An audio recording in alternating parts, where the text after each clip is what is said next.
Os dous proxectos máis importantes dende o punto de vista económico para o concello de Vilanova de Arousa na actualidade son a senda de San Miguel de Deiro e as beirarrúas da comarcal 549 que acumulan un pequeno retraso na súa execución, segundo admitiu o rexedor.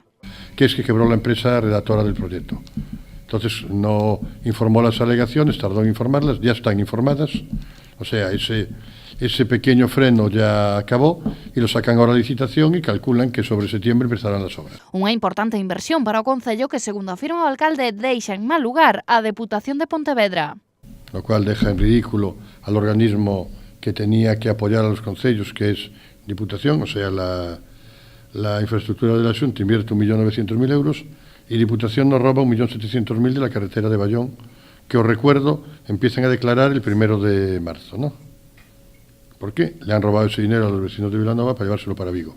Gonzalo Durán recoñeceu que despois da elaboración dun estudo a nivel autonómico para determinar os puntos de tráfico máis conflitivos, Vilanova de Arousa conta cun tramo de concentración de accidentes en San Miguel de Deiro, unha situación a que se lle vai a intentar dar solución, segundo Durán afirmou. Miguel de Deiro en el límite con Cambados y Corbillón.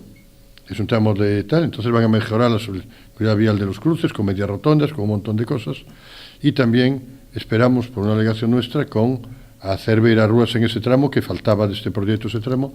Entonces, para asegurar que los peatones no tengan problemas, pues es el trozo que faltaba, vamos a pedirle que hagan las aceras de esa zona, con lo cual el proyecto pues pasará, ese proyecto entre Corbillón y tal, son 500.000 euros, según nos dijeron más o menos ayer, con lo cual la inversión en Vilanova pasará de la COTOP, bueno, ahora es infraestructuras, de 2 millones de euros.